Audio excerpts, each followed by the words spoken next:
Well, good afternoon, everybody. Thank you for joining us. We're going to start with a land acknowledgement, start in a good way. We acknowledge the land we are meeting on is the traditional territory of many nations, including the Mississaugas of the Credit, the Anishinaabeg, the Chippewa, the Haudenosaunee, and the Wendat peoples, and is now home to many diverse First Nations, Inuit, and Métis peoples. We also acknowledge that Toronto is covered by Treaty 13 with the Mississaugas of the Credit. I know when I have the privilege of saying these words, I try to keep them in my mind's eye and sort of connect back to them as the event proceeds. So I invite you to keep that in mind as we continue with this event's proceedings. So it gives me really great pleasure to welcome you to Global Vision, Local Focus, a dialogue on gender equality. On behalf of tonight's event's partners, the Ontario Council for International Cooperation, or OCIC, and two of our organizational members, Partners in Health, and the Primates World Relief and Development Fund of the Anglican Church of Canada, otherwise known as PWRDF. There's going to be lots of acronyms, and actually tonight there's one rule, and it's no acronyms, so I'm going to spell it all out, and that's the one rule we'll follow. And of course, we wouldn't be here tonight if it weren't for our wonderful host, the City of Toronto's Office of Partnerships, People, and Equity. My name is Isabel Kim. I'll be your MC for the evening. I'm the Director of Community and Learning at OCIC. This public dialogue initiative is undertaken with the financial support of the Government of Canada, provided through Global Affairs Canada. And this public dialogue is actually one of many learning opportunities that's afforded by OCIC's Global Affairs Canada funded 4-year project to inspire Canadians for global citizenship. For those of you who are not familiar with OCIC, we're a council serving over 120 individual and organizational members like PWRDF and PIH and academic institutions in the international cooperation sector across Ontario. As we're going to hear soon from Marie-Nic Tremblay from Global Affairs Canada, this public dialogue is one of the many events taking place all over Canada this week for Canada's 30th International Development Week, IDW for short. I would like to thank Mayor John Tory, who on behalf of Toronto City Council proclaimed this week, February 2nd to 8th, 2020, as International Development Week in the City of Toronto. I'd like to quote from the recent proclamation. With the goal of making Toronto one of the most sustainable and inclusive cities in the world, the City of Toronto encourages all citizens to take action in the realization of universal sustainable development. This event is a great example of municipal and federal cooperation. And we'll be hearing soon from Canadian municipal and federal leaders about how achieving gender equality and equity is so critically important for our cities, our country to thrive. International Development Week 2020 is extra special this year as we're celebrating the 30 years of global citizenship education. 2020 is also a pivotal year for achieving gender equality and equity everywhere. 2020 marks the 25th anniversary of the Fourth World Conference on Women and the adoption of the Beijing Declaration and Platform for Action taken in 1995 at the United Nations.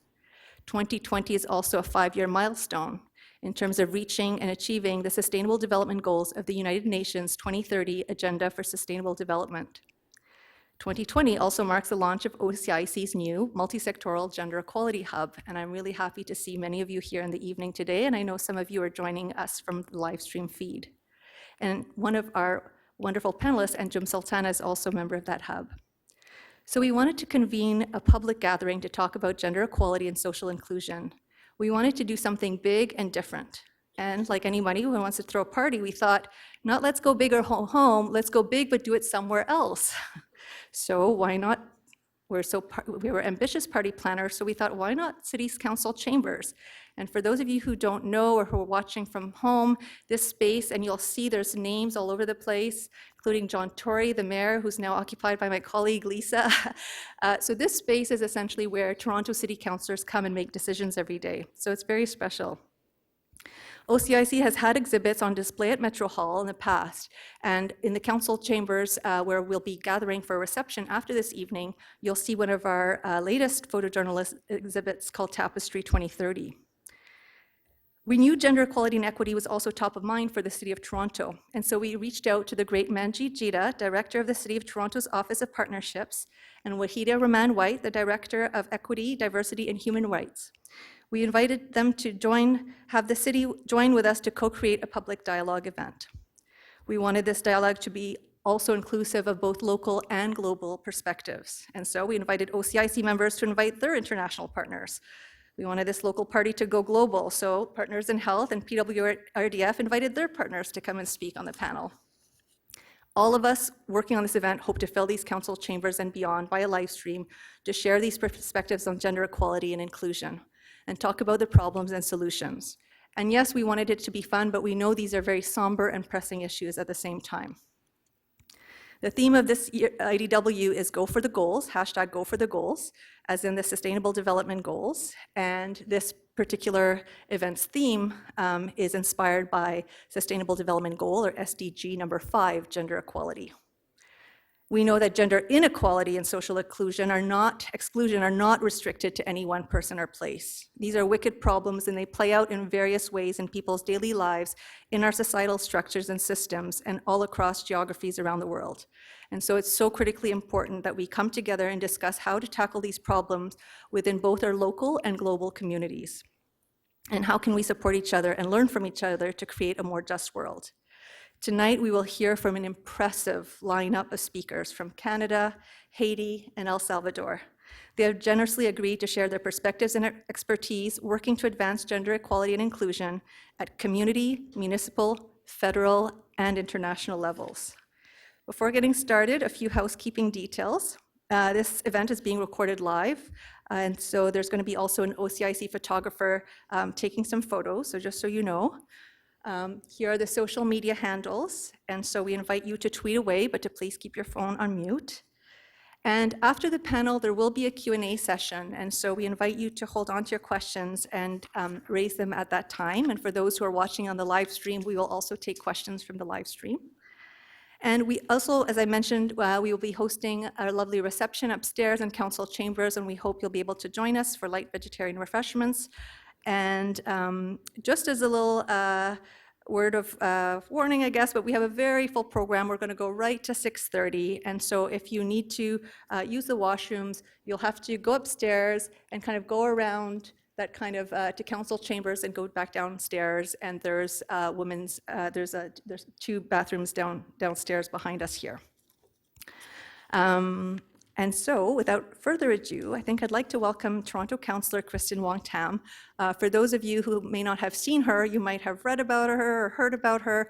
I know myself, I have heard her name often and always, championing social justice issues. So we know she's a great advocate, and so happy to have her help us open tonight's evening. Welcome, Councillor Kristyn Wong-Tam.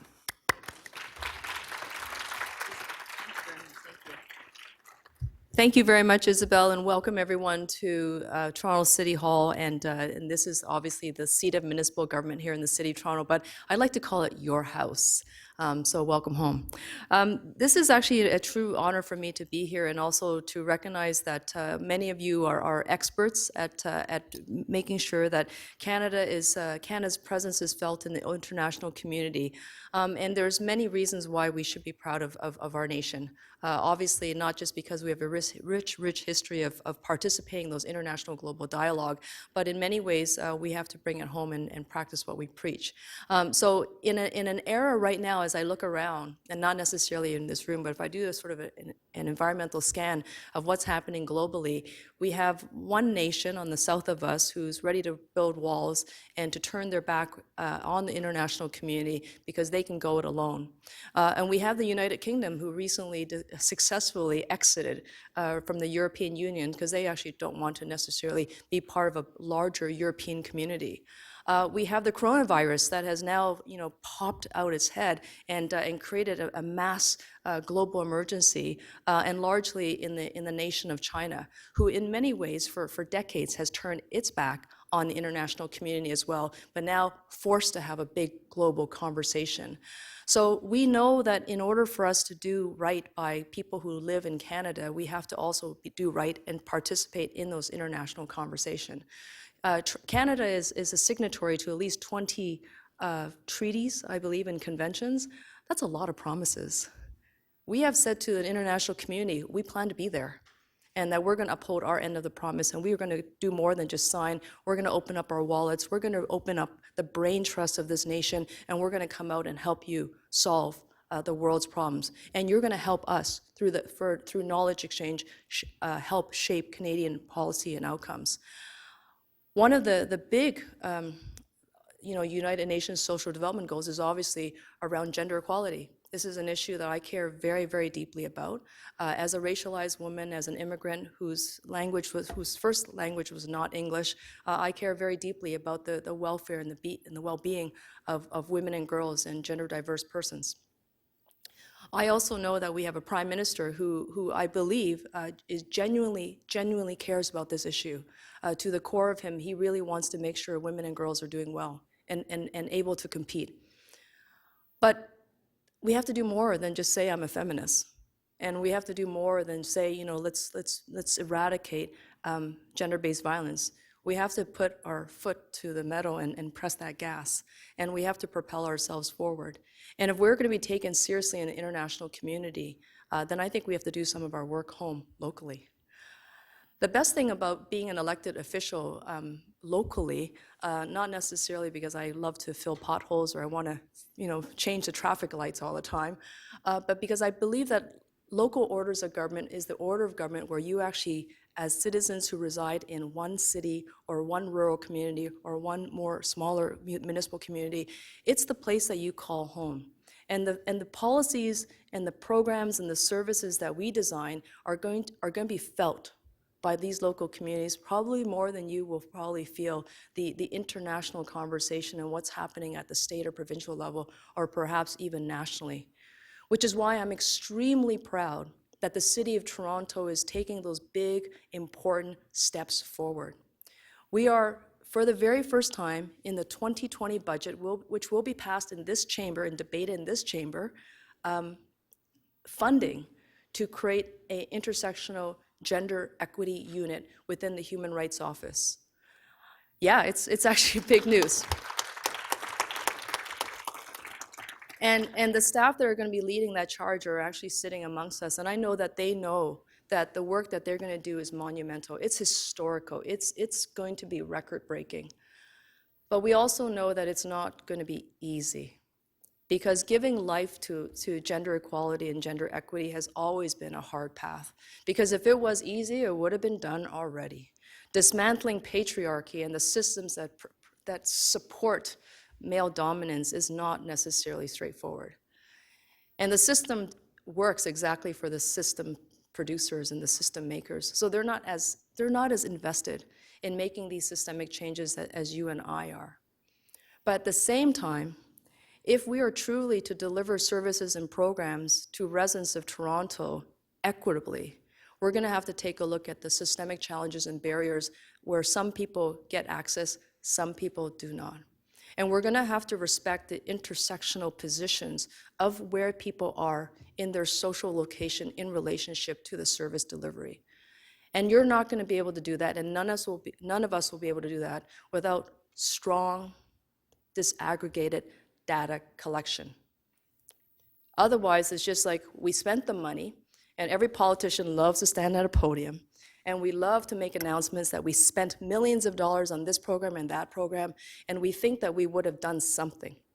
The challenge is that until we know who we're serving and know who is being excluded, by way of having strong disaggregated data to inform our policy making, we're going to fall short. And of course, we know that catching the person who falls through the cracks downstream is far more expensive than catching and changing the program upstream. So there's a strong financial analysis and business case to be made on the empowerment of women and girls and diverse gender communities. Very, very strong. And City Council is tippy-toeing into that discussion by formalizing this particular unit and office. And they are going to be coming up with, I know staff are here, they're nervous and scared all at the same time, they're also going to have to come up with an intersectional gender equity strategy. So we know that equality is about the outcomes, equal outcomes for everybody. Men and women, boys and girls, everybody's equal. But gender equity is the process to get us to those outcomes. And that has always been the harder journey. So, City of Toronto, the biggest city in Canada, is about to embark on this exciting journey. I hope you're cheering us on. We speak over 120 different languages. We're the most diverse city in the world. And we think that with the level of hyper-diversity and the conversations that we're having, we hope to be able to set a gold standard. I like to think so. And if we can't do it, it's because we don't want to do it. It's not because we don't have the money or the political clout. It's because we chose not to do it. So, in the 2020 budget, we must fund this, then we must staff it, then we must put the political pressure on to make sure it gets done. And if we don't get the mark in 2021, we need to resource it better, because right now it's only a staff person of 3, I think, and if you can imagine, 2, I got the 2 fingers. So it's going to be a unit of 2 people that are supposed to drive gender equity in a corporation of 20,000 employees, serving a population of 3 million, heading to 3 million, in a GTHA with a population of close to 5.5 million. I don't think 2 people are going to be enough, right? So we know that that's why I say we tippy-toe into it. So we have lots of lessons to learn, and we know that we can learn from the international conversation, because there are great cities and other states and provinces, nations that have taken this particular subject matter and made it their own. And they drove it right into the heart of their constitution and their policy. I would like to see that happen in Toronto. I would like to see that happen for our province and obviously our nation. So it's not that we know it all. We certainly are open to learning. And right now, for this particular week, International Development Week, it's the perfect time to embark on this civic journey together. So thank you very much, and I hope the rest of the evening is wonderful. This is going to be a very dynamic celebration. Thank you.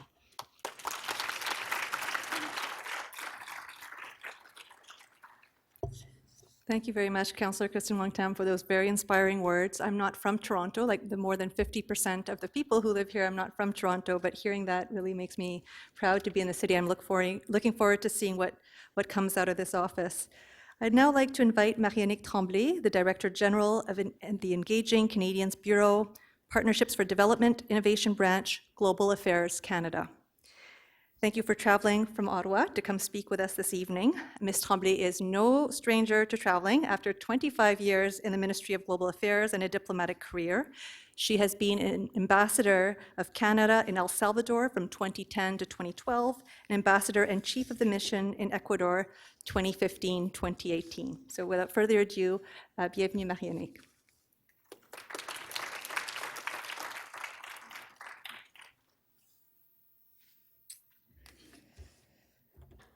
I had a very nice speech prepared, but I must say I'm still very moved by your speech. I don't think I've been impressed that much since a while.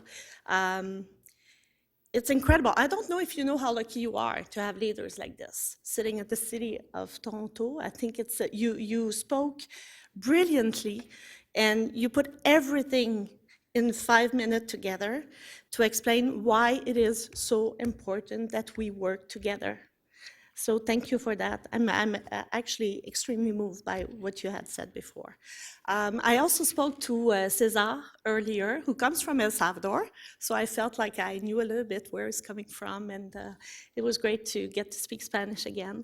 And as it was said, I served in many countries, including Mexico and Morocco and Chile, and everywhere I've seen the same struggle to be recognized, to be able to live freely, to have equity amongst people. And every time people come to us Canadians and say, help us. And we have a big responsibility. We have the responsibility to be leaders. It starts at home, and I'm very pleased again to see what you're doing in Toronto with this unit. I think it's a great signal. It's going to be more than useful. It's sending a very, very strong message. And as you said, we're here launching this while the International Development Week is happening this week. It's the 30th anniversary. We're very proud of this. And that's why we chose this year to make it the team that was chosen Go for the Goals, as Isabel mentioned before. Because again, it's to remind us that all over the world, we have the same challenges, we have the same struggles, and we're stronger together if we're trying to find solutions and work towards those common objectives. So Canada has made that commitment, along with the other 192 member states of the United Nations. We've committed to do everything we can to end poverty, to end inequality, to build a more prosperous and peaceful societies, and of course to protect the planet. And as it was mentioned earlier, there's a specific sustainable development goal that we like to keep close to our heart, and it's the one dealing with the gender equity for all. It's at the heart of our approach to implementing the 2030 agenda. To that end, in 2017, Global Affairs Canada launched our Feminist International Assistance Policy. And as it was said again, a feminist approach is so much more than just focusing on women and girls. Rather, it's the most effective way to address the root causes of poverty for all. When the women and girls have equal opportunities to succeed, they can actually be powerful agents of change. They can drive stronger economic growth, encourage greater peace and cooperation, and improve their quality of life and that of their families and their communities. So to achieve this objective, we at the Government of Canada are very grateful that we get to work with partners all over the world to deliver that international assistance that is so much needed.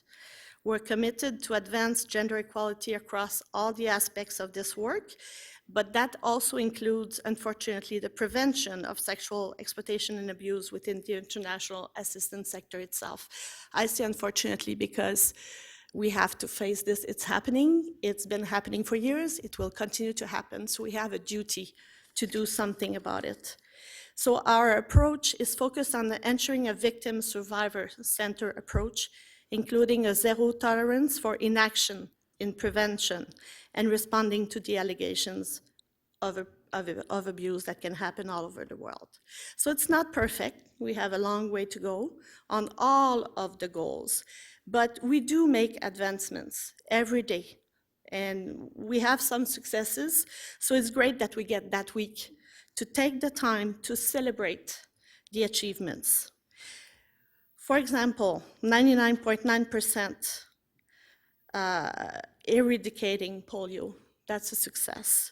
We don't remember, but people used to suffer from this not too long ago. Vaccinating more than 700 million children, saving more than 10 million lives, making sure more girls get a quality education, no matter where they live. We're all contributing to the Sustainable Development Goals in many different ways. And it's why I'm very happy again to be here in Toronto tonight to recognize the work that is being done in our communities in Canada and the work that is being done all over the world. So it starts here in Toronto today. Tomorrow it's going to be in another city. We'll see units like this growing. Every action, be it big or small, makes a difference. What we do locally has an impact, and vice versa. We all have the right to live in a better, more inclusive, and prosperous world. So I invite you again to do your little bit, do your piece, go for the goals. Your work matters, your action matters. Thank you.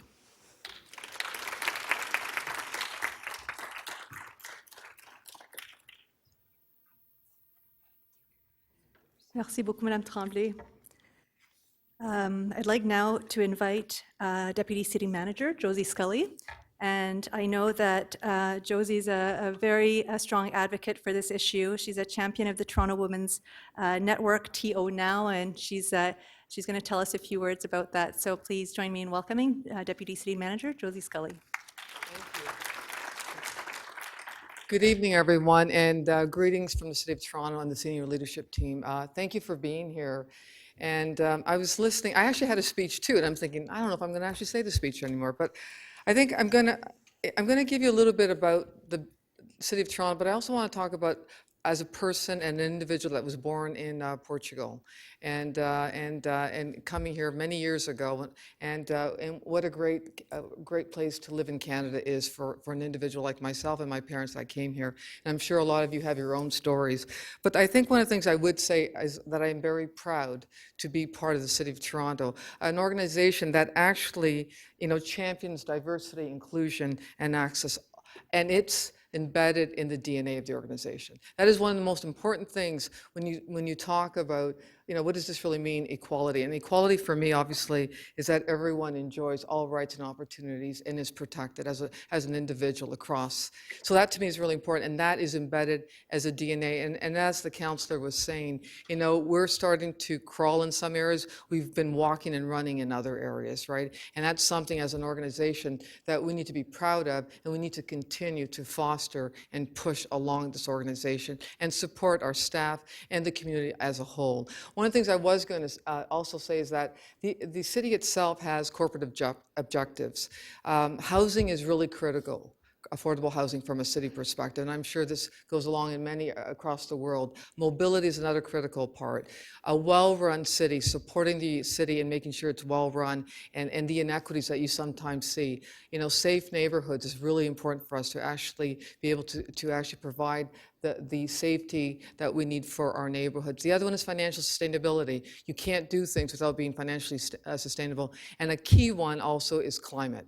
The climate, the emergency on the climate actions that people have taken around the world, and that is critical for the city. We have these 6 objectives. Within these objectives, there's so much work that has to be done that relies on equality, that relies on many of this organization, not just the city itself as individuals from a staff, our council, and I was looking at yourself, you're now John Tory, and great shoes to fill, actually, and a great advocate around the stuff that we're talking about here today, as our councillor is too. And she has been an advocate, and she also has great shoes, just so we're clear, okay?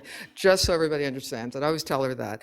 But what I want to make sure that you hear from the senior team, this is not about me saying, it's about us walking the talk. And I think the councillor stated that the work that we've done as a group, and that we continue learning. The 2 people is 2, but the DNA is across the organization. And we can't lift this without everyone actually being part of this. So I wanted to make sure that you knew that, and that I'm very passionate about equality, but equality for all. And as a woman, and I remember, I worked in Bell Canada, a telecom industry, for 18 years, and I remember when at the level of executive, there's 3% women in there. And now there's about 50%. I'm not there anymore, but I know that the organization has pushed, and people are actually taking note of that and making sure that we have the equality that's required. Because it's not just about gender, it's also about thought. The thought, there's different thoughts across the organization. You want to be able to get that equality across the organization, to get that information and that input to actually move the organization forward.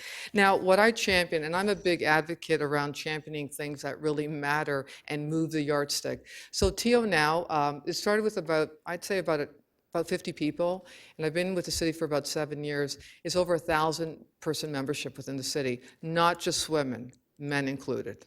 And we champion this, and we actually have a group. We have a technology chapter. We also have a construction chapter for this, and it really is around bringing groups of people together and making sure that you create the network and the actual career development that people are looking for, and the conversation and the learnings that happen in there. So that's one of the things that we do.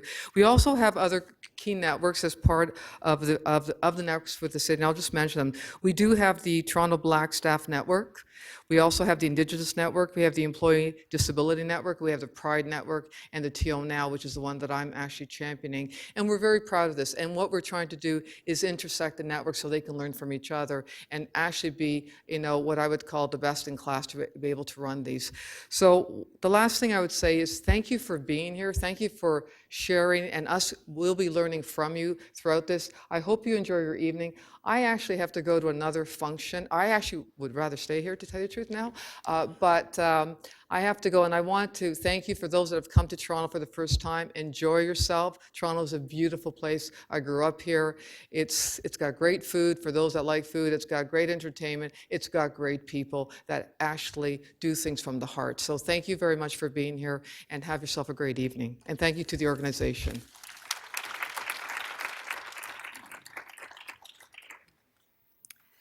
Thank you very much. Yes, we even orchestrated the snow for international partners so that it'd be very beautiful tonight. So we've got a nice evening today. And I know some of you, because of the weather, who live further afield, maybe further out from downtown, are watching live stream. So thank you for joining us in that way. So we're now going to move to the second portion of the evening with our panel, which will be moderated by my wonderful colleague, Eugenia Ochoa, our community engagement specialist. And Cesar's translation will be done by Karen Villanueva, who oversees the Immigrant Women Integration Program and other programs at the Toronto Centre for Learning and Development, which is an amazing nonprofit organization in the Regent Park neighborhood in Toronto. We have asked our wonderful panelists to speak to the priorities, the challenges, the opportunities with regards to advancing gender equality and inclusion in their own local contexts. And in the second part of the panel, they'll be drawing some connections between these local and global issues and possible solutions. Okay, that's a lot to ask, short of solving world peace, but as you will find out, this is a really amazing panel. They're up to this task. We met with them yesterday, and they're like, oh, we're not the experts. I think you are. Somebody said, oh, I'm just practicing. You know, I know Didi was saying, I'm just a practitioner in the field. And I said, that's why we want you here. We want to be talking with people who are working in different contexts and who can really come and propose solutions, ideas, and make us think differently and help us work together. So without further ado, I'm going to be inviting Eugenia. She'll be introducing you to our panelists. Their full bios are on the Eventbrite. She'll touch a bit on each one of them, and you're in for a real treat. So thank you very much for maybe just start by giving a round of applause to our people who helped us to really open up this conversation in a good way, setting the scene at the local level, national and international. It was very helpful. Thank you very much to Josie Scully, Marianne Tremblay, and Councillor Kristyn Wong-Tam.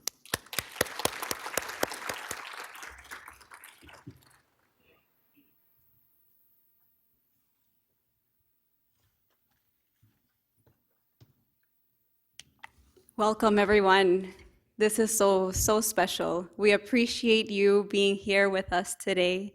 Buenas noches for those of you that can join us with different languages and different spirits as well. It is very special for us to have international, but also our local partners here today with us. And we have 4 very special people that we'll be sharing with you today. We're starting with Didier Bertrand, who is currently the Senior Advisor on Community Health and the Strategies for Gender, Adolescent Youth Health and Development for our OCIC member Partners in Health Canada. She also leads the Women and Girls Initiative and Adolescent Girls Social Protection and Empowerment Program, and this targets the marginalized adolescent girls and young women operating in Rwanda and Haiti. Let's welcome Didier with a round of applause.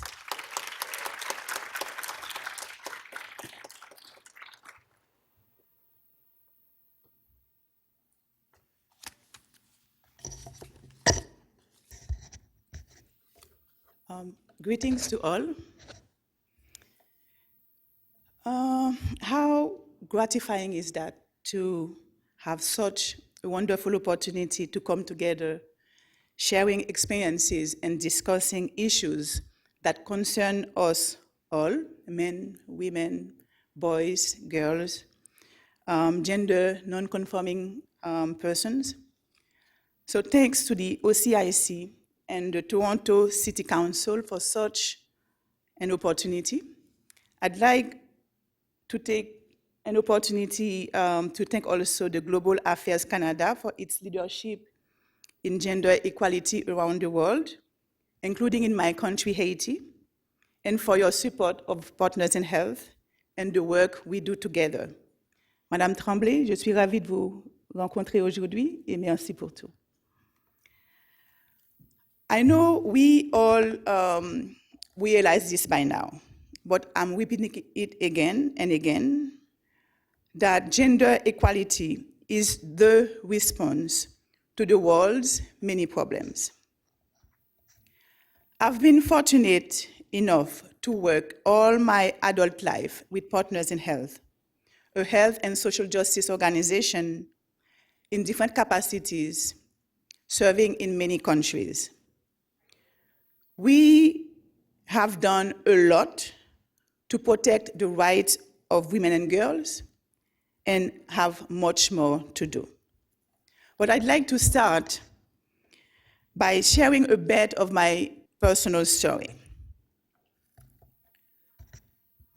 When I was growing up in Haiti some 40-something years ago, please don't try to guess how old I am today. I have to admit, in the 2 days language, that my right to sexual and reproductive health wasn't met.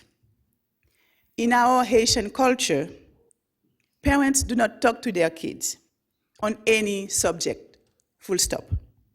They feed you, they clothe you, and set down rules, most of them restrictive. When it comes to sexual education and access to reproductive services, nothing changed. Traditions were transmitted from one generation to another. My sisters and me, and all boys and girls in our small town,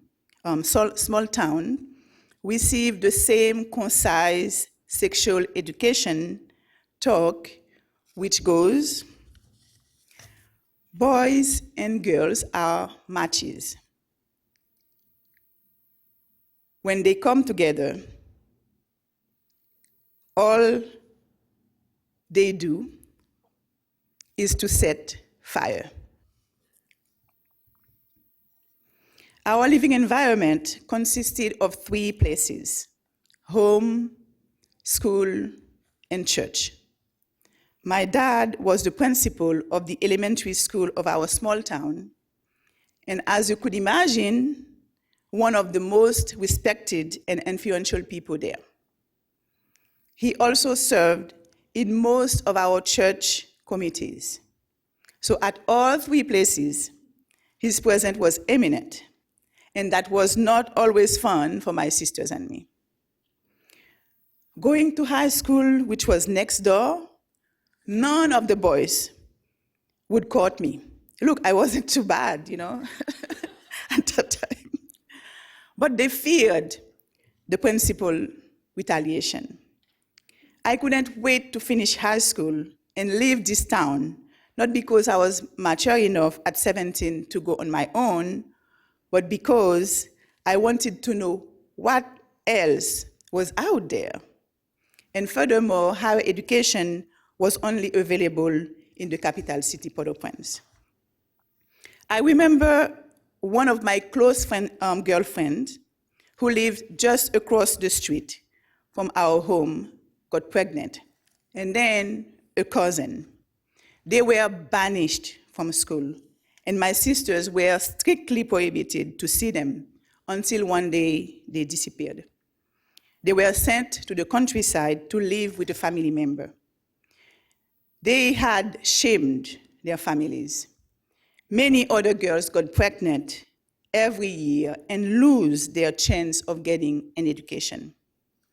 Now, I can tell you that the needs for sexual and reproductive health were there 40 years ago, and they are still critical today. My latest post with Partners in Health was in Rwanda, where I lived with my family for 10 years. One major thing that I've learned doing this work is how important it is to take time to listen to the people we are there to serve, a way to adequately meet their needs and also build long-term relationship and trust. Listening to women and girls has been key to the work we do at Partners in Health alongside other organizations in the dozen countries where we work. Despite efforts, too many of them are still caught in vicious cycle of poverty, facing gender discriminations, lacking access to their basic human rights to healthcare, education, economic opportunities, etc., which diminishes their prospect for a better life. Both in Rwanda and Haiti, I was always struck by the grit and determination of women and girls to change their lives patterns in seeking access to opportunities and resources.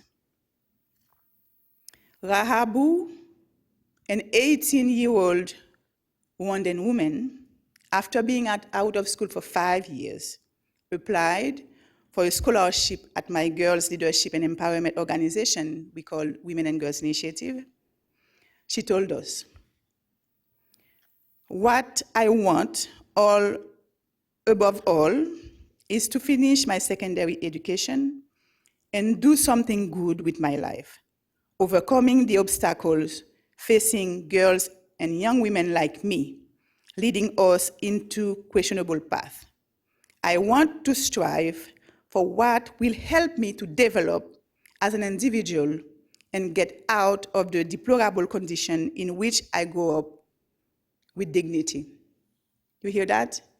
With dignity. Did you know that there are many stories like Rahabu's around the world? UNICEF reported that today, more than 60 million girls are not receiving the education that could change their lives, their communities, and the world for good. So to achieve gender equality, I argue that holistic investment, are to be made on women and girls to access opportunities and resources that they need to reach their full potentials. Priority should be given to girls and training to reach parity in education. Other ways also involve policy reforms and programs that take a gender lens.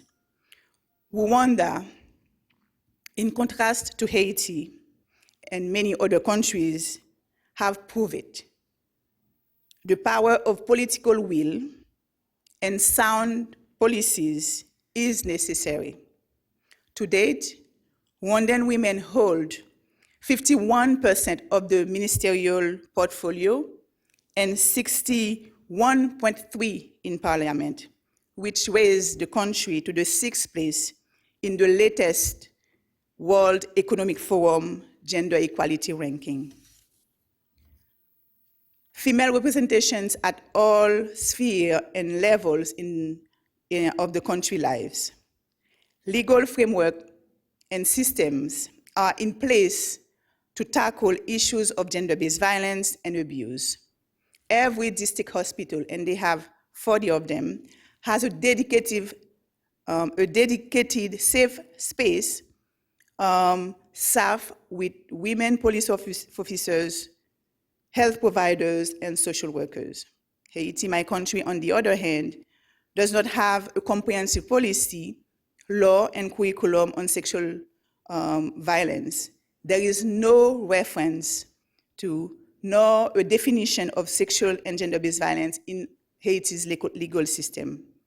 Haitian women are also harmed by cultural norms that encourage and condone sexual and gender-based violence, and there are no laws or policies in place to educate the population on respecting women. A small story, one of the prominent female artists who became the mayor of one of the major suburbs in Port-au-Prince took on social media last year, exposing domestic violence perpetrated against her by her intimate partner, as she could not find justice in the court system. High-level intervention completely dismissed all charges. The most shocking thing for me was not the bruises she had all over her body as she got surprised under the shower. It was instead the reaction of her fellow women who blamed her and thought that she deserved this treatment as she failed to deliver on her obligation as a wife.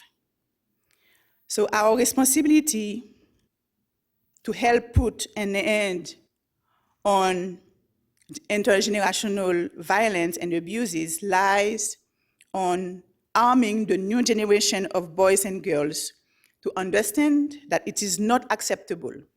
Living a life free of violence is what they should aim for. Ending gender violence also requires women empowerment, which is achievable through access to education and health services and promoting women's participation in decision-making. It is urgent to invest in grassroots organizations, mostly in the ones that are run by women, in receiving adequate support to assist with immediate needs of the people in their communities. These organizations provide a safe space for dialogues and support around many gender issues. There are also needs for capacity buildings and leadership development for their leaders. Most of all, listen to girls and women.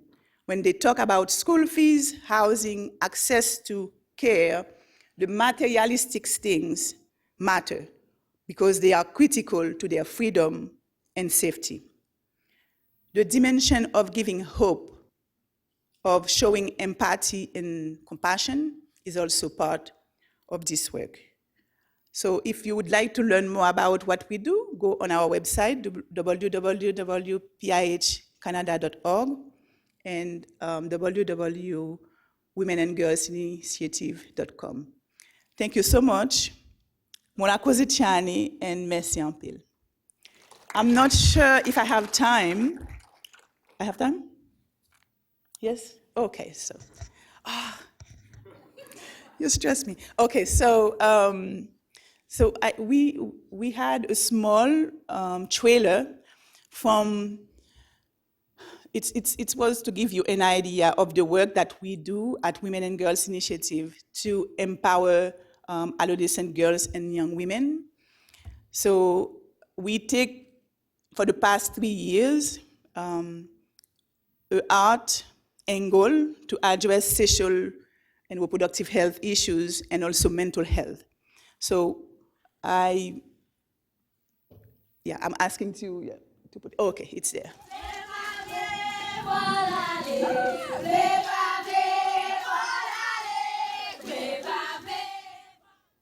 Chère tristesse, il est pour quitter la vie en paix. C'est pas chaque jour pour de l'eau dans le les m'a crié me sentir prêt pour me tout faire. Ou tourner un gongon derrière. Chaque côté me fait ou fait le tout. Ou tourner petit mousse derrière. M'pas encore à faire tout. Joie pas de bord place là pour tout le temps. Il est pour bailler joie place li. Façon de notre vie non te fait mal en pile. C'est la descente moi te bon faire la caille moi. Ou pas de vin pour te rete net. Ou te empêcher montrer qui est moi dans société et qui ça moi qu'a fait pour m'aider l'autre. Moi t'a fait un bon temps pour réaliser rêve moi et pour m'aider l'autre jeune pareil moi avancer. M'a boulé. Aujourd'hui, c'est mon dernier jour avec toi. Ça fait longtemps que tu entres ma vie. Et en plus de toi, tu es venu avec tes amis. La peur, la colère, la tristesse, la malaise, la moquerie, le manque de confiance en soi, l'estime de soi, le rabaissement. J'en ai assez de toi. Avec toute l'inquiétude que tu me donnes, je ne peux plus te supporter dans ma vie. Et je ne regrette rien.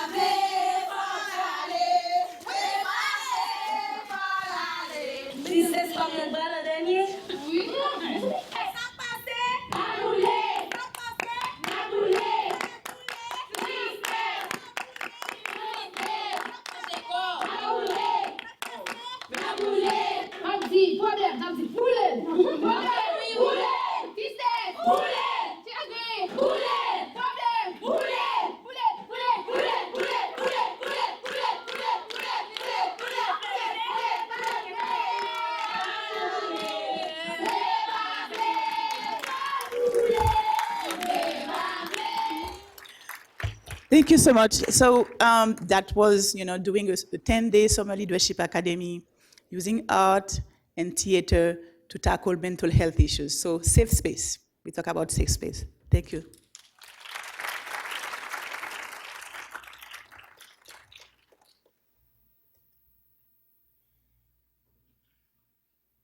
Wow, wasn't that powerful? And to close with that kind of video, with that kind of energy, thank you, Didi. And of course, we have time, especially for multimedia. We at OCIC love multimedia work, and you'll see it soon with our tapestry exhibit. Thank you so much. Let me pull out the rest of our speakers. How are we feeling? Are we, yeah. Let's try to raise up that energy a little bit. Our next two speakers are quite special. They're gonna share with us a little bit about the work that happens locally. And as I was reviewing the City of Toronto papers and documents to try to understand what's going on here, it's no surprise that I saw their names and their organizations all over. Paulette Senior, our next guest, is the CEO and president of the Canadian Women's Foundation. She joined the foundation after a decade serving as CEO of Ywca Canada. Her focus at the foundation is to bolster an inclusive national movement for all women, girls, and communities across Canada. Please welcome Paulette Senior.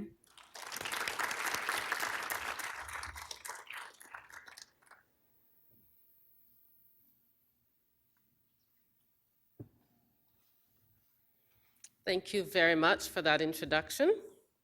Very happy to be here to join my co-panelists and all of you for this rather, I would say, momentous occasion, important issue, and certainly something that I can't wait to see unfold in Toronto.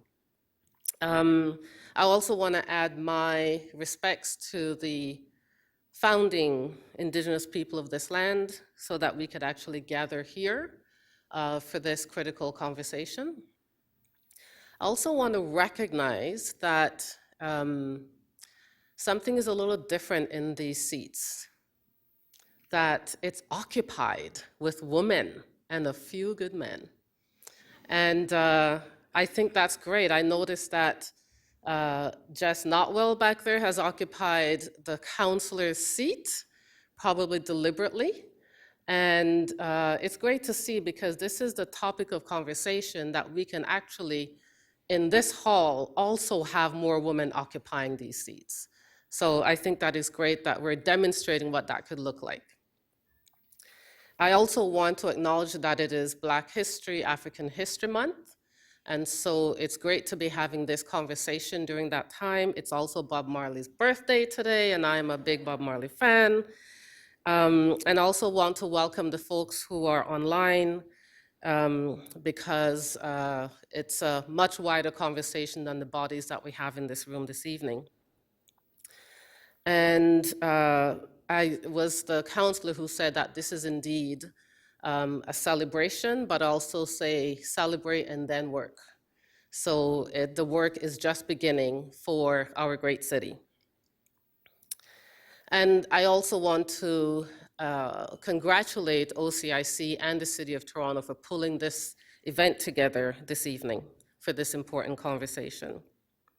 So the issues that we're focusing on today bring to mind women that I have had the honor and privilege of working with throughout my career. I've been at this work for about 3 decades now. And so the early years of my career, I did quite a bit of frontline work, and it is that frontline work that allows me to stand before you today. The fact that I've had the opportunity to learn from women in local communities in this city about what it takes for them to actually survive and what we need to do for them to thrive.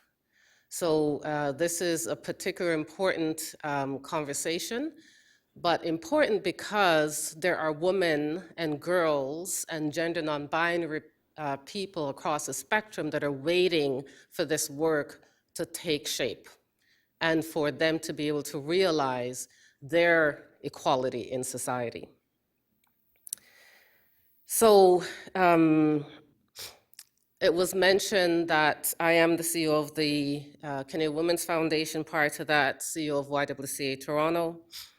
I've had the opportunity to work in shelters, in employment programs, in an array of a number of different portfolios right across neighborhoods in Toronto, and most of those neighborhoods have been economically and socially disadvantaged. So I know that it's important to have social resources and systems that have the power to either leave women out in the cold or enable them to transform their lives. So it is a choice that we need to make about what it is that we intend to do. That's what continues to motivate me, is that the choice of being able to make that systemic change is such a powerful one and is absolutely, in my experience, possible. I also see that it is urgent. One reason is that Toronto is only getting bigger. In fact, it's estimated that the population will hit 10 million in the next 25 years. So imagine that. Planning for that growth will be critical, so the sooner we move forward with a strong gender equity strategy in place, the better we'll be. I am constantly reminded of how intersecting issues like housing, employment, transportation, accessibility, and childcare are linked to women's experiences of poverty, gender-based violence, and discrimination. Achieving gender equality is often perceived as closing the gap between women and men, but there are also significant gaps among and between women. The foundation addresses these intersections through the community programs we fund across Canada that help women to move out of violence, out of poverty, and into confidence and leadership. So for example, we support trades and technology, training programs that empower women to begin their journeys out of poverty. The key to their impact is that they are women-centered and designed to maximize women's chances of success. The programs offer built-in services such as childcare, transportation, stipends, microloans for course materials, supports for finding stable housing, and for those who have experienced trauma. So how have we developed this intersectional approach? Through regular evaluations of the programs we fund and dialogue with the organizations we support, we assess how to make programs more accessible and effective. We listen to our grantees and participants' feedback because we know that if the programs aren't working, we're not fulfilling our mission of advancing gender equity. We also provide opportunities for our grantees to connect, share knowledge and best practices with each other, and this is a critical aspect of how we're able to advance the work. This helps them to step back, see the big picture, identify gaps, and ways to better coordinate service provision. Based on almost 30 years of doing this work, we at the Foundation know that taking an intersectional, holistic, gender-based approach is the best way to achieve lasting change. That's why a gender equity strategy in Toronto holds so much potential, not only to advance gender equality, but to advance all kinds of positive social change in this city, in our city. The need for it is evident in the realities that women in Toronto are facing. The majority of Torontonians who are living on low incomes, taking the TTC to work, just under 60%, and leading single-parent families, 84% of which are women. How has this been taken into account to date in transit planning and social housing strategies? The average annual income for women in Toronto is just over $42,000 compared to $62,000, and the gender wage gap is 78 cents on the dollar for women overall. How does that impact thinking about income supports and delivery? Building gender equity can translate into better quality of life and opportunities, period. It's not just the right thing to do to uphold human dignity and rights and comply with the law. It's a very smart use of resources and energy. Research from Canada and around the world demonstrates that when we reduce barriers and discrimination against women, girls, trans, and non-binary people, in all diversities, everything gets better. Families get healthier and stronger, workplaces become more fair, entire communities become safer and more accessible, and policies, laws, and institutions make better decisions. By making gender equity a focus, studies show that municipalities like the City of Toronto experience many improvements. This includes safer and more accessible public spaces, better city planning, better municipal services, more effective transit options, and better programs for individuals and families. A gender analysis can even impact services like snow removal. In Stockholm, Sweden, there is a gender equal plowing strategy, which prioritizes clearing sidewalks, bike paths, and bus lanes over roads traveled by cars. This approach recognizes that women are more likely to travel by foot, public transit, or bike. Daycares and schools are also a priority for snow removal because more than once, in fact, I've heard stories of women after a snowfall being unable to actually cross the street and actually with the strollers because of the lack of snow removal. So thinking about that becomes critical. The development and operation of transportation systems, parks, recreation centers, and libraries would all benefit from intersectional gender-based analysis.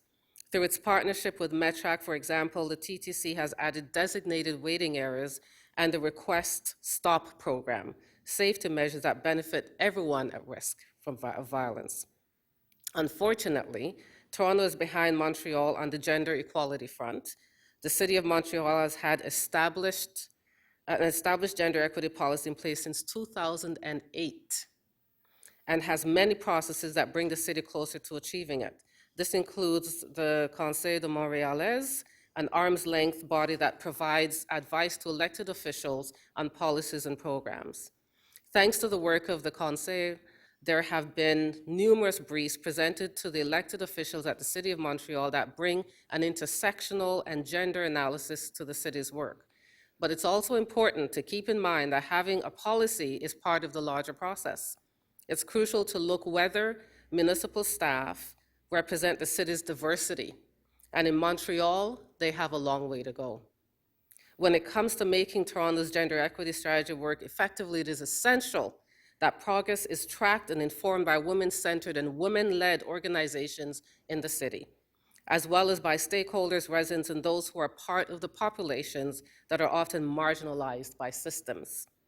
Applying a gender equity lens to city planning represents a major shift and will require the expertise of individual Torontonians and organizations with scarce resources. The expenditures on community consultation need to be considered carefully and planned well to allow for fulsome accessibility.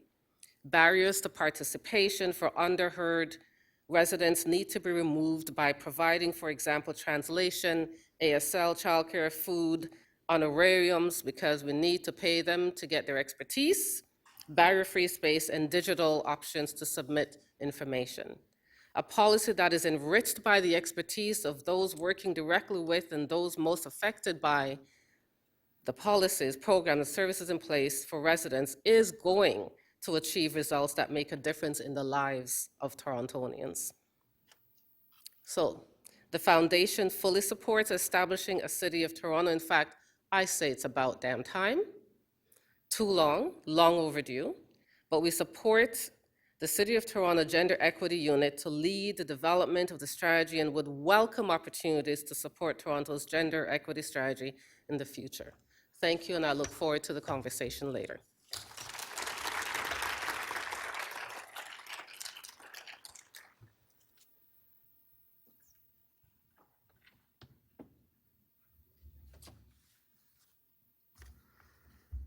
Anjum, Anjum came to us recently to OCIC and has been quite engaged with a lot of the efforts we have going on, and you'll hear from her what that looks like, our Gender Equality Hub and our Youth Policymakers Hub. And she made us such an important question when she came to our lives, and she asked us, what are the connections between those two?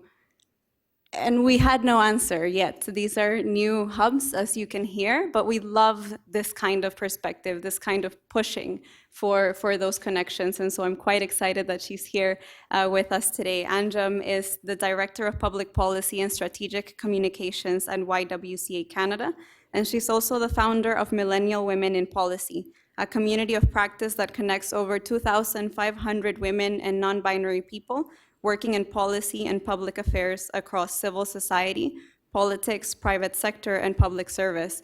And if you're not on that Facebook group yet, you need to get on there, truly.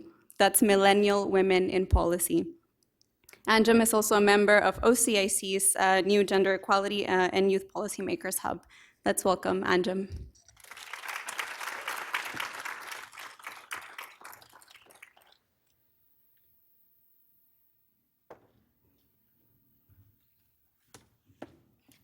Thank you so much for that kind introduction, and I'm truly honored to be here among friends, among leaders on our panel, and also among people who are here to know more about gender equality, how we can take action locally, but also are really committed to ensuring that when we talk about gender equality, we don't look at it from just one dimension, we look at it from an intersectional perspective. I want to start off by introducing myself, and when I say introducing myself, really telling you who I am, what brought me here today, and how I view this issue of gender equality. So you heard my positions or affiliations, and so I'll share a bit about what that means and how that informs my thinking. But I also want to tell you about who I am and what it means to be a longtime Torontonian, what it means to be an immigrant, what it means to be a millennial, what it means to be a woman, and why it's so important when we talk about these issues, we talk about all of those things together. So a bit about Ywca Canada. We are the largest and oldest women-serving organization in the country. We're in 9 provinces and 2 territories, and actually this year we're celebrating our 150th anniversary. So we've been around since the founding of what we call Canada, and when I think about that, I think about how we have been looking at the issues of gender equality over time and how that's shifted with the changing nature of our society. We also, on the ground in our 9 provinces and 2 territories, we offer housing, we offer childcare, we offer employment and training programs, and we offer support services for people experiencing gender-based violence. And when we work across the country, we truly have that pan-Canadian perspective on what gender equality looks like in our country. I also, I'm here with the other hat of Millennial Women in Policy. And to be honest, when I first created this about 1.5 years ago, this community of practice, it was for selfish reasons, because what I saw was when I would be in spaces in Ottawa, when I would be doing my work around public policy and advocacy, I realized it did not look like the city, it did not look like the communities I was part of, it did not look like the population of Canada. And certainly there was a very minimal gender diversity, even though in many of the spaces I was engaged in, there was a focus on gender equality. And so this is a space for people to come together and learn about policy issues that impact different sectors of society, but also have that community of practice. I also was formally trained in public health. So when I look at issues impacting public policy, I have that health analysis or have that health lens. And so this means looking at how we can prevent issues and create better lives for people and not require the cure. This means looking at the social determinants of health, so looking at things beyond the healthcare system that impact our quality of life. And it also means centering the people most impacted by issues and ensuring that when we think of public policy, we have equity at the core. And so when I have all these different perspectives, what I see is that when we talk about gender equality, we must have an intersectional approach, and that's been discussed here. We must have an intersectoral approach, And that's something I want to talk a bit more about. And we must have an intergenerational approach, because without all of these three pillars, we won't really truly address gender equality, which is actually an issue that no country in the world has tackled. But I believe here in Toronto, we can be champions of how we can address gender equality in a way that's sustainable and systemic. So we heard earlier that this is the 25th year anniversary of the Beijing Declaration and Platform for Action on Gender Equality. If you haven't read it, I definitely encourage you to do so. In it, it outlines 12 different critical areas, and in fact, it is the most comprehensive blueprint on advancing gender equality. But when we talk about these international commitments, how does it actually play out here? And so through my work at the Ywca Canada, but also through my engagement in other initiatives, I've seen how you can use these international commitments to really push the agenda here domestically. Take, for example, the National Housing Strategy. It is a 10-year commitment to address housing and homelessness in this country. Through my work at Ywca and through Paulette's leadership while she was there and of our organizations across the country, we were actually able to lobby and push the federal government to ensure that when they are investing in affordable housing, they have a gender equity or gender equality lens. And so when you actually look through the National Housing Strategy, you'll see that there's a 33% carve out focused on ensuring that investments go to gender-focused programming. So ensuring that we don't look at housing from a gender-neutral lens, we see how homelessness looks different for women and gender-diverse people. It may not look like being street-involved. It may look like couch surfing, for example. There's so many different ways public policies are addressing key social issues, but if you don't have that gender lens, you're really missing a big piece of the puzzle. We also saw that internationally in the Sustainable Development Goals, there's 17. Number 5 is quite important, gender equality, which is why we're all here today. But one that we don't often think about is how gender equality impacts all of the other Sustainable Development Goals. Take, for example, Goal 8, which is focused on decent work. Through my work as a board member of the Council of Agencies Serving South Asians, one of the studies that we're currently undergoing is looking at labor market participation for South Asian Canadians or South Asian Torontonians. And what we saw when we started to take a gender lens is how crucial and how challenging it is for people to get a job because of requirements around credential recognition. So we've all heard of, the saying that if you get into a cab in Toronto, more often than not, you might be talking to someone who was previously a doctor, previously in another type of profession, but because of circumstance, but also discrimination in the labor market, we see that people's credentials are not being recognized. So it's really important for us to see that not only can we look at gender equality in the broadest sense and how different populations are impacted, but we also need to see what does that impact look like? What does that gender-based discrimination look like across different sectors? And how do we bring different organizations to the table? We also see, going back to the theme of how we can take international commitments and create change locally, UN Women for many years has called on all countries to have a national action plan on gender-based violence. And through the great organizing and lobbying and advocacy of organizations across the country, we finally saw in the mandate letters, but also previously in the election platforms, a commitment to not only developing a national action plan on gender-based violence, but also investing in it and creating a rollout. And so that's some of the ways in which international commitments can really drive the domestic agenda here. I talked a bit about the intersectional piece, and I think this is really crucial because we don't live single issue lives. We don't live as people who are just one thing. And so if we don't have public policy that has that intersectional approach, whether, like I mentioned, race or immigration status, but also sexual orientation, also looking at gender identity. All of these things matter to people as they navigate the city and as they navigate the systems that this city governs. And so it's really important when we're talking about gender equality, we have that intersectional approach. One of the pieces of work that we've started to see at the Council of Agencies Serving South Asians is how being part of a religious minority group also has an impact. As a Muslim woman myself, I've seen how the growing nature of Islamophobia is impacting many, many members of my community. As someone who's Muslim but who's not visibly Muslim, I know that the impact Islamophobia has looks different compared to someone who is visibly Muslim, wearing a hijab or niqab. And so we've seen actually in Toronto, but also many parts of the country, an increase in hate crimes.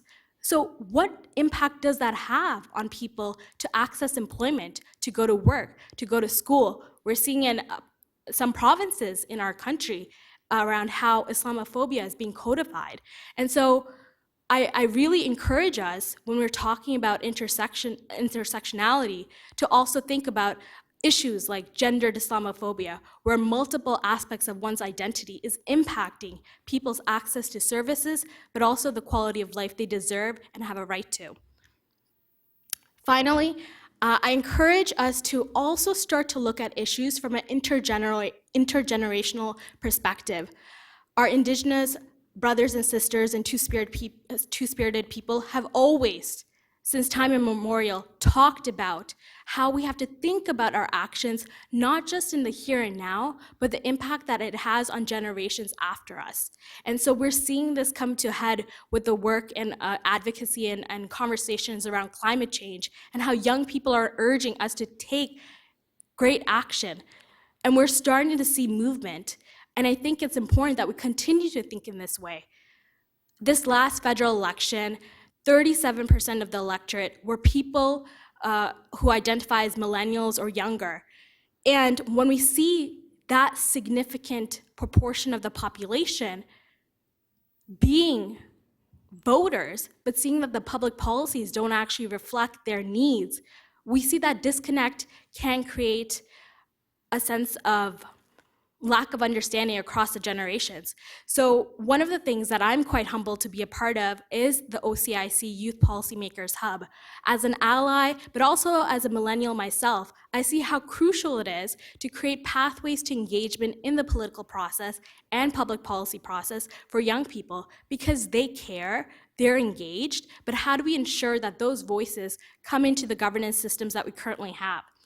And so one thing I'll reflect on and end on is, as a longtime Torontonian, I grew up in Scarborough, specifically Scarborough Agincourt, if we're talking about the riding, and I did my elementary school there, I did my high school there, I did my undergrad there. I'm a proud University of Toronto Scarborough campus graduate, and what I realized as I was thinking about my next steps is there is a lack of opportunity in our inner suburbs. When we look at access to opportunity, it is patterned by where people live, but also who lives in those areas. And we see how there is a lack of investment in the entirety of the city. So I also encourage us, when we think about intergenerational, also considering how does geography impact that?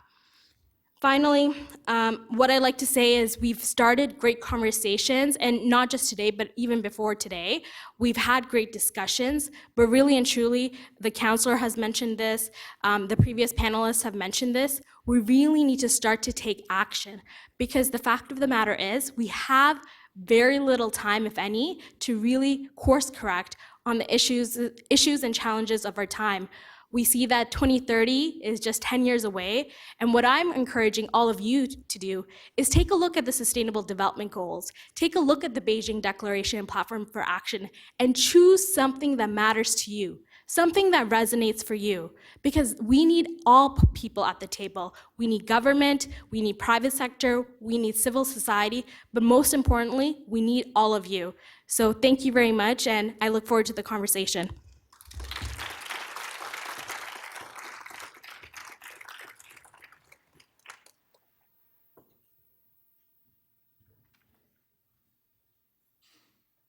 I'm actually going to test this out, see if you're paying attention, because I would like Karen to sit here when she translates. Okay, our last speaker comes from warmer places. He's Salvadorian, but he lives in Regina right now, so not really. He's very happy to be in the tropics of Canada. Cesar is the co-founder of Country Breezes, the first organized group of gender non-binary persons from rural, impoverished communities of Northeast El Salvador. He's also a member of COCOSI, the Committee Against AIDS Association in El Salvador. And COCOSI is a member or a partner of our OCIC member PWRDF. Welcome, Cesar and Karen.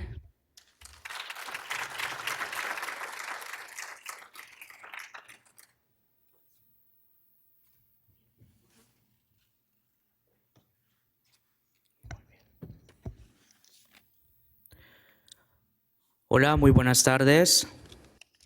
Good evening, everyone. Mi nombre es César Gámez, soy de El Salvador.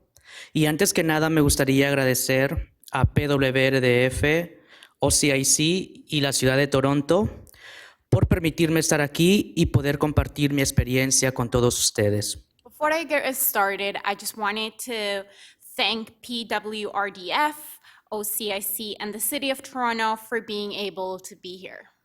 Basándome en mi experiencia, el cambio social depende de cada uno de nosotros. Based on my experience, social change depends on each one of us.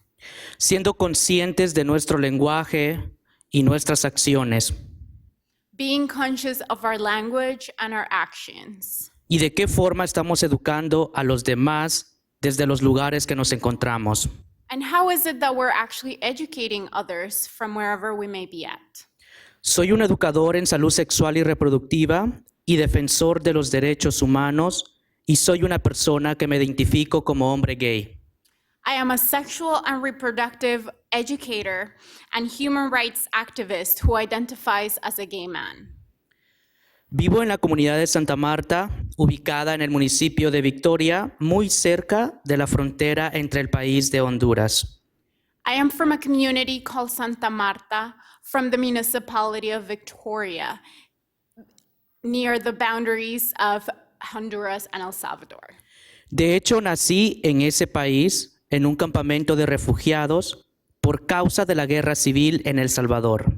I was actually born in a refugee camp in El Salvador due to the civil war that was happening there. Toda la comunidad de Santa Marta y otras comunidades retornaron entre los años 1987 y 1992. The community of Santa Marta and other communities returned back between 1987 and 1992. Fue así como Santa Marta se organizó y con el tiempo creó condiciones necesarias para su propia gente y empezaron a fundar diferentes organizaciones. This is how the Santa Marta community was able to organize itself and create the necessary conditions for its own people. This is how they started forming new nonprofit organizations. Explico esto para darles un poco sobre el contexto de cómo surgió COCOSI en el año 1999.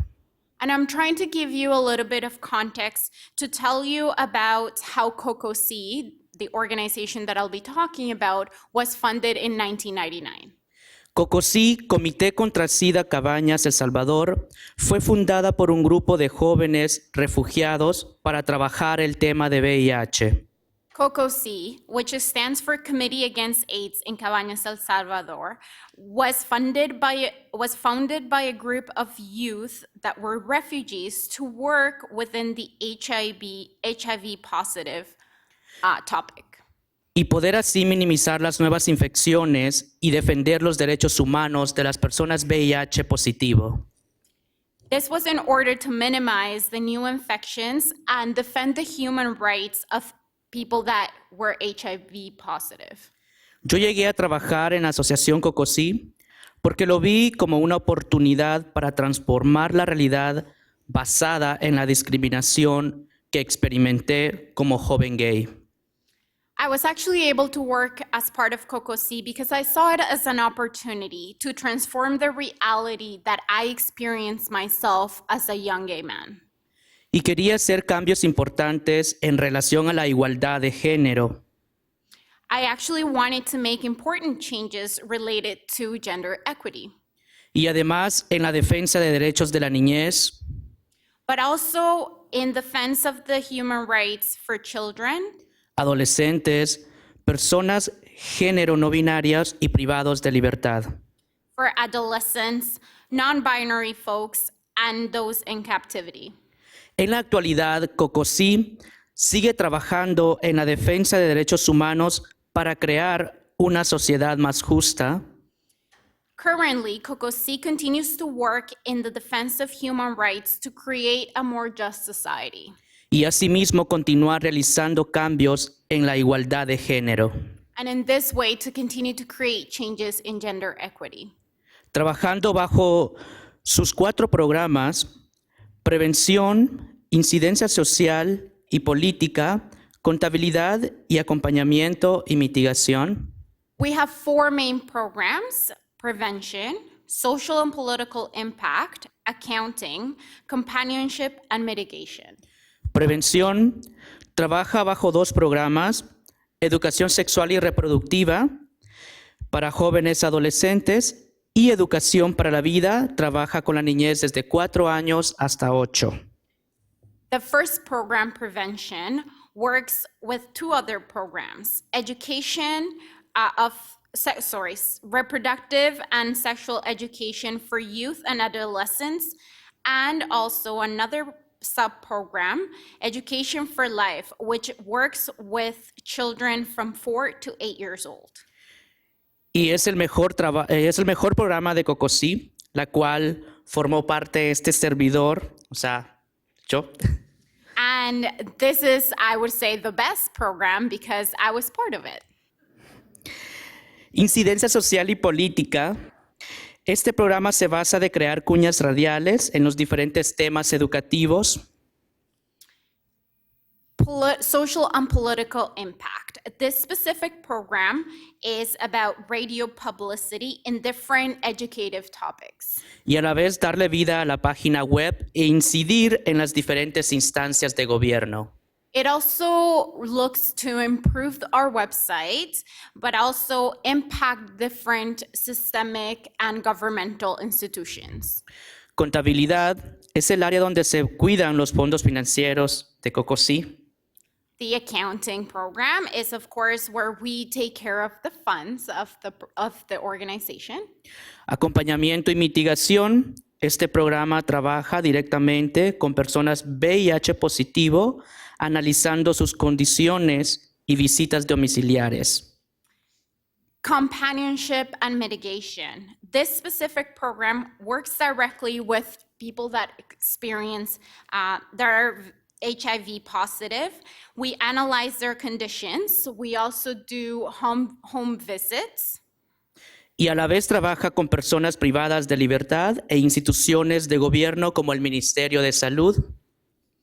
And at the same time, we also work with people that live in captivity and with the governmental institutions like the Ministry of Health.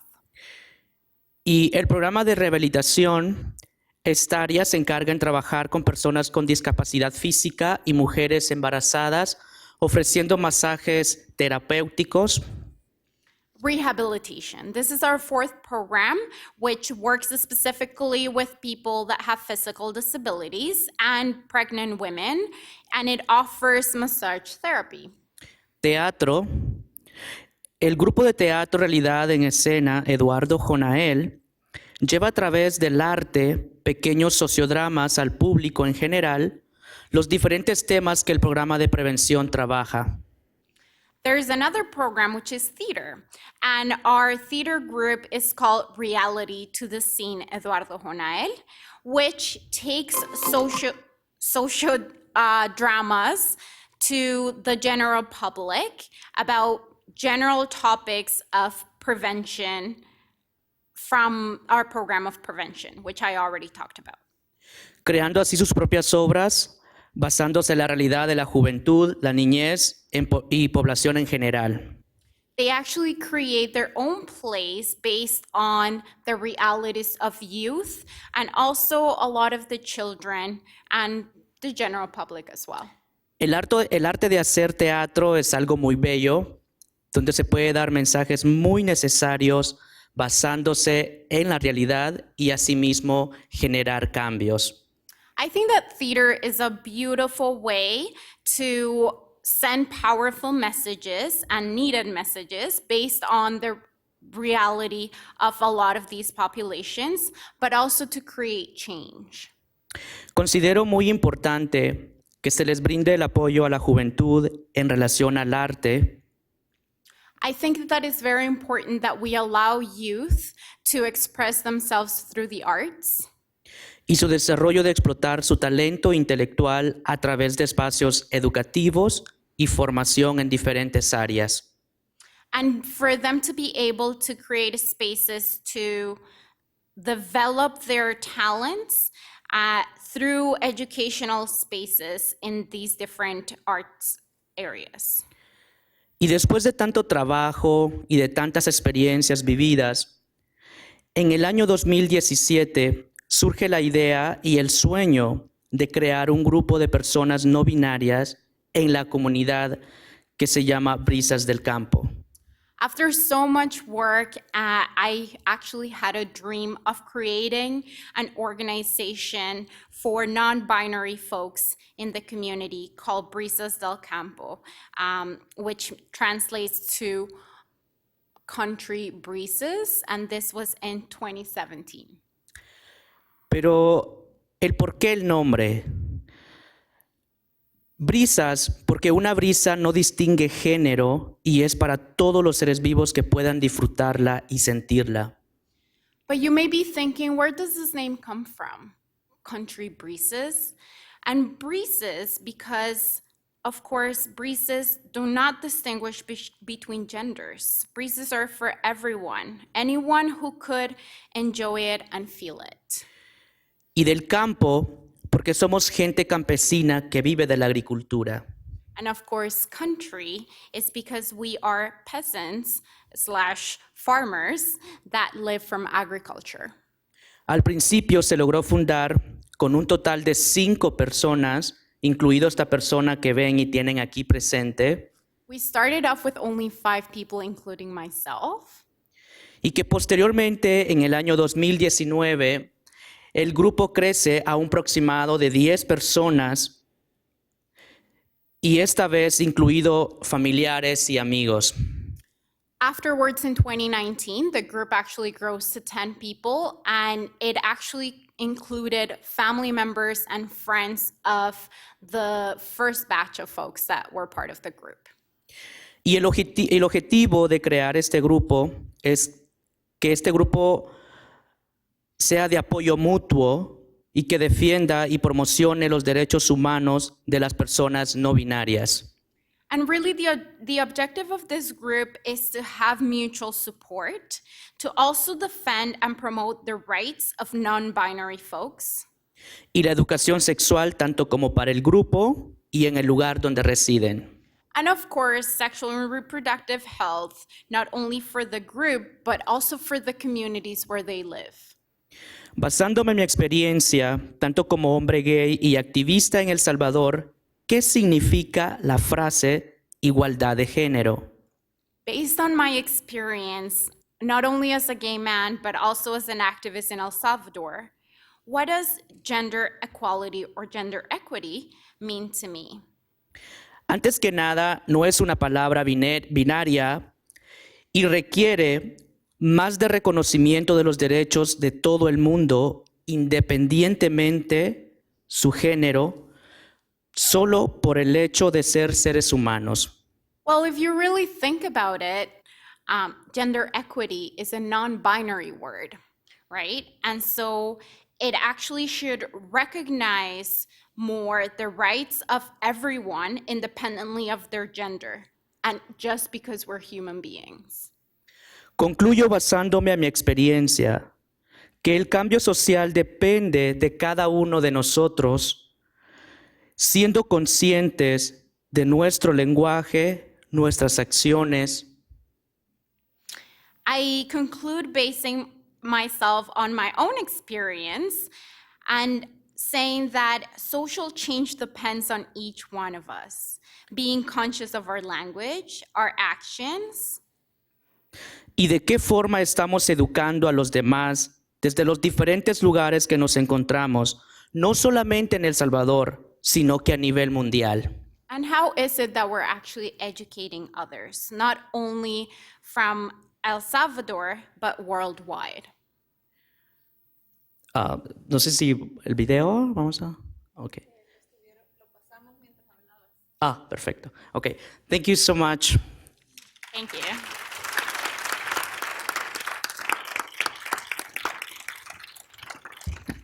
Thanks so much. Gracias, Cesar. Muy bien. Somebody called him a movie star yesterday. Isn't that so true? Thank you so much. Gracias, Cesar. I think it's now time for you to use the mics. How about that? I'll open the space now for questions. We had prepared one if nobody does, but I don't believe that's true. I'm sure some of you have some questions, and we have, I think, only 10 minutes, so we won't take that many. I'll take 3 from the floor. If anyone is keen, please put your hands up. I see one hand there. Another 2 people, I see you with the red shirt at the back. If you could come to my colleague Elisa there with the mic. Anyone else? Okay, and you in the green. So please go first and tell us your name. Yeah, the yellow button will help you. Yeah. Okay. My name is Lindsay. Thanks to everybody. It was actually, I'm really grateful that I had a chance to be in the room today. And I'm actually really grateful that youth came up quite a bit as well. I work predominantly with folks 18 to 30, 35. And I have formal and professional training in the SCGs, and I get the language, but something I run into a lot is that the language and the format is very exclusionary. It's not easy for especially youth, to access these documents, and when they do, they're 80 pages with technical words and dozens of indicators that are just overwhelming and very inaccessible. Does anybody have experience in either tools that they've used before or methods to make these resources more accessible to youth and young folks? Thanks for that. Before I pass it on, let's hear the other questions. Please, at the back, and tell us your name. Hello, my name is Tolu, and I'm trained as in public health. And prior to coming to Toronto in September, previously I'd worked on public health programs. And the first time I came across a gender equity portion in any of our grants was by a program that was actually funded by the Government of Canada, which at the time was DFAT-D. And the program was my first, instance with that, and it also got us thinking about gender and putting that in our programs. And now that's very common, but at the time it wasn't. So my question is around co-designing with partners. So we've heard about, the influence of the international community, especially Canada, in driving some of these gender equity efforts. So my question is just from all the panelists around what are your thoughts? What are some of the key things that you would like to see in the international space around really engaging communities, partners that are especially from what we call low and middle income countries around co-designing programs for gender equity? And I have a question también. Tengo una cuestión para Cesar, and this could be translated. When it comes to programs that are not, looking for the right word, programs like yours, like in where I come from, such programs would not exist because being gay is not legal. What are some suggestions? What are some challenges you have seen when it comes to working with partners that might have certain ideas that conflict with the country's programs, the country's legislation, and what are some tips and how have you surmounted some of those? Thanks for that. I'm happy I'm writing these down. It's very good questions, though. Thanks. And the last question here in the green. Do you have a mic in front of you? Oh. These were? They And press the yellow button. Thank you. Thank you. I just wanted to, I was interested in hearing from the panelists about how we integrate better the question of class when we speak about intersectionality. That often, unfortunately, class is not considered as strongly, and how the experience of poor women is taken into consideration when we design programs or when we analyze the context. Thank you for that. Okay, panelists, we've got good questions, and I'll ask you to perhaps focus on one or two threads that you feel more particular or inclined to talk about, and we'll go one by one to respond to any of these pieces. And so to summarize, we had a question around the accessibility of the language and perhaps some tools or ways in which you've managed to engage youth in that conversation, given the inaccessibility of those pieces. Also a question around co-designing with partners and how do we work with communities. A third one around how do we work to move past the challenges that we might have while having different identities and focus of work. And the last question around class and intersectionality. Didi, any takers? Any threads? So regarding the first questions related to language and tools, I would say that in our case, we always pay attention to the context. For example, in the different countries that we work, we have, when we develop tools targeting, any groups in these countries, we need to absolutely work with the team in these countries to adapt any materials that we provide, and so that it can fit the context of this country. And for sure, the context is also adequately fitted for the group, for the category that we are targeting. So for sure, we will make sure that there are no technical, concepts that the groups cannot understand. But I don't know what you are looking for, we have. But one last thing I would say also is we need to follow the trends of young people, for example. So this is why, for us, we go with theater a little bit more, to adapt the tools that we have, because we know that generation, they have a attention deficit span. The longer documents are, you lose them. So you have to use methodologies that really care for these things. So for us, for the past 3 years, we've been using theater because it's interesting them, and the same content, can be used also within that methodology. So that one thing, I think.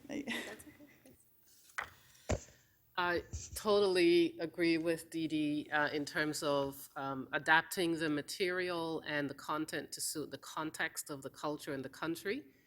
So I think that's important, and therefore sharing tools would probably give an idea, but using the same tools for every context probably would not be the way to go. But I also, I think, would like to add the importance of how community organizations or NGOs are able to utilize the content to bring it alive in a way that makes sense to people's lives, in this case, young people. So Didi talked about the importance of using theater, but music as well is important in terms of and using artists in local communities. And, I remember the MDGs, the Millennium Development Goals. I would say that the SDGs are far better in terms of being able to translate them so that they make sense, but we're not there yet. You know, in my experience, no matter what you're dealing with, it's about, that's why organizations who are on the ground are really important in terms of bringing this alive. Andrew talked about the importance of how the international conventions, how they impact local and domestically. I think it's up to us to make that happen and to make it relevant to young people's lives. To build on that, I think you make a really good point. It is so challenging when we look at these types of documents that are actually ours. I'll echo what Councillor Kristyn Wong-Tam said. We're all rights holders. These documents all matter to us, and we have a right at the table to really influence where those things are implemented and taken up. I'll share a few thoughts on how we could do better. One organization or one entity I want to direct your attention to is the Toronto Youth Cabinet. And I think this is an important mechanism at the city where there's an official voice or official body for young people in the city. I think their age range is somewhere between, 15 to 24, something in that age range. And I think what's great about this is that it provides a stepping stone and an entry point. Because I think part of the challenge is that young people are very knowledgeable. We're perhaps one of the most educated, professionally educated generation. But I would also say just are more aware. Part of that is technology, and part of that is social media, and part of that's just there's access to more information. The challenge is how do we interpret it, and then how do we act on it? So I think Toronto Youth Cabinet is an important stepping stone and can provide that entry point.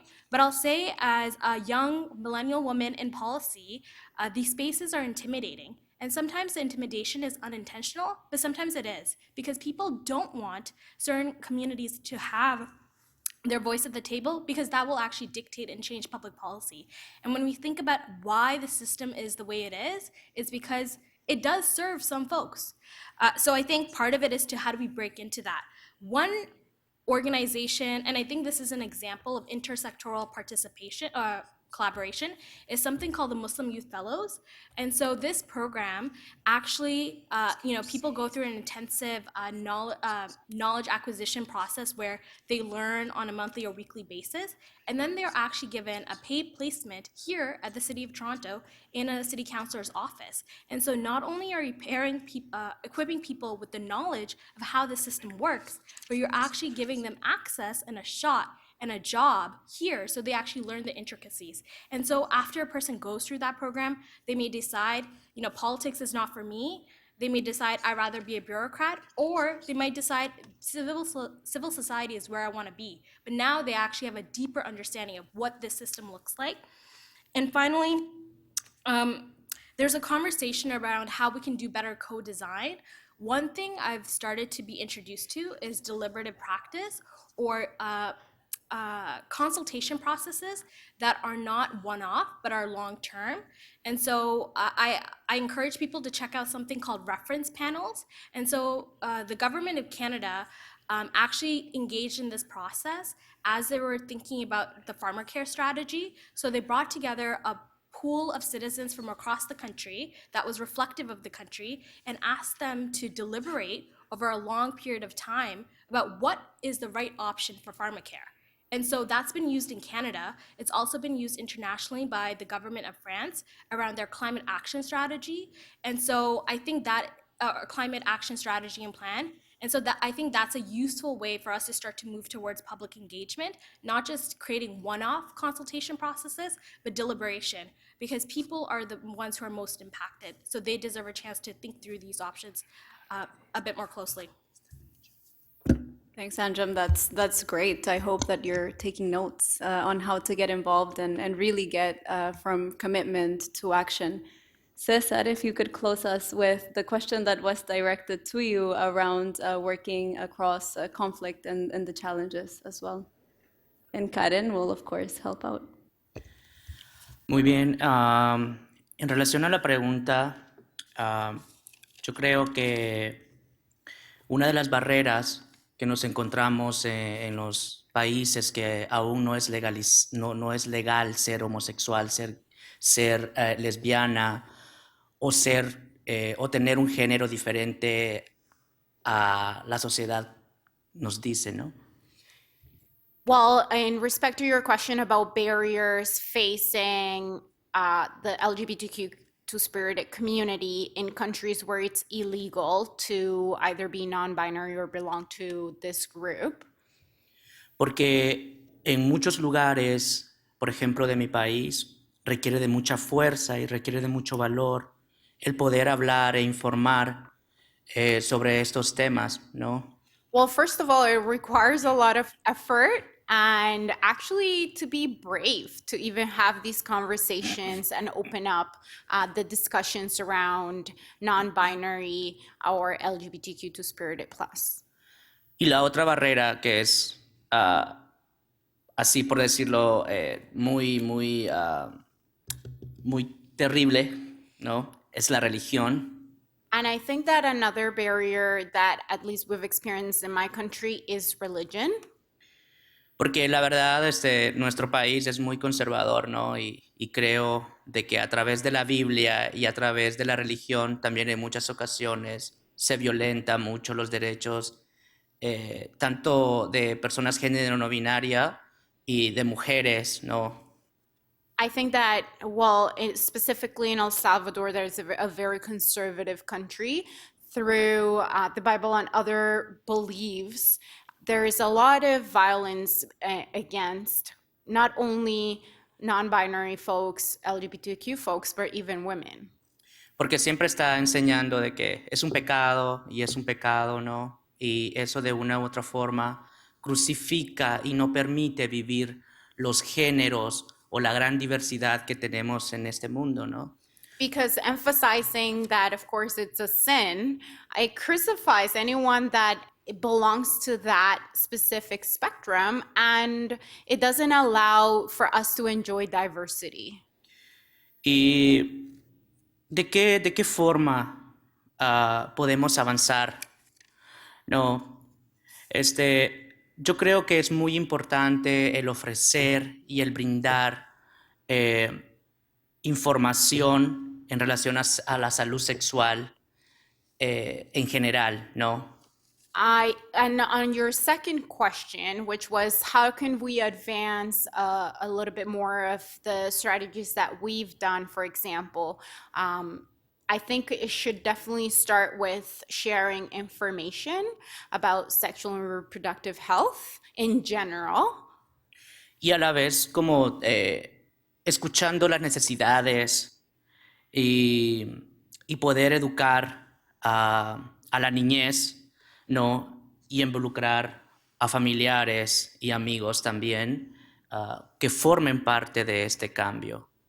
And of course, starting with listening to the needs of these communities and also starting to educate children and involving families in these conversations as well. Okay. Muchas gracias, Cesar. Thank you, Karen. And thanks to all of you for such incredible perspectives. We're lucky to live in a city that is this diverse, but even luckier to have international partners to share with us. It's such a special treat, and I think Isabel is about to invite us to keep these conversations going and open the dialogue. Please come talk to them, and Paulette does have one more comment. The question with respect to class, I think, deserves just a very brief response, if you don't mind. I think it is important as we do this work and we're talking about bringing about gender equity, no matter what space we're in, is that we need to look at those who've been left out of the conversation, those who are on the margins, those who, and a lot of them are women who live in poverty or people who live in poverty. And any kind of policy or strategy that we develop, they need to be in the space, participating and contributing to what it is that's going to make a difference in their lives. Thank you. Thanks for that. Okay, let's give our speakers a round of applause. Thank you.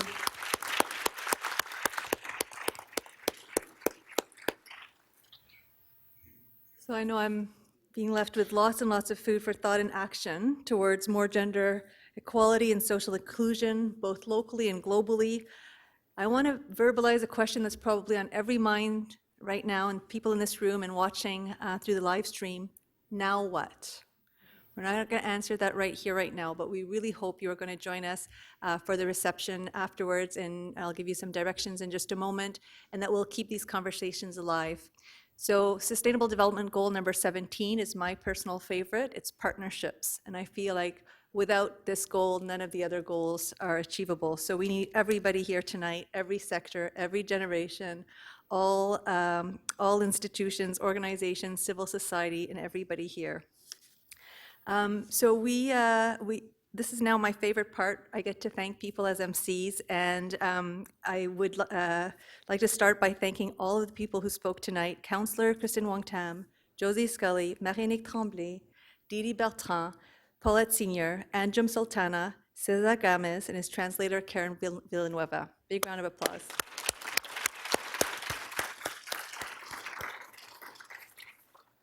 And now, thanks to our wonderful partners in party planning, City of Toronto, Partners in Health, PWRDF, it's been such a pleasure working with you. I really recommend, if you want to do a big event, no better people to do it with. Very, very fun to put this event together, and even more fun to have it and enjoy it with all of you here in the audience. I'd like to give a special thanks. So there's a lot of people here, but just like to point out a few special people. Alan, he's back there. He's always in the background, but he's made a lot of the magic tonight happen. Wahida, Manjeet, Narina at the City of Toronto, thank you. Emily and Mark from PIH, Carolyn, Jose, Suzanne, and Will Postma from PWRDF, from GAC, Isabel Valois and Susan Huff. And last but not least, I'm so deeply grateful to my colleagues at OCIC, and would like to highlight those who were on the planning committee for the past few months to put this event together. Eugenia, our panel moderator, Eliza Chang, and Marilyn Bastido. Thank you very much.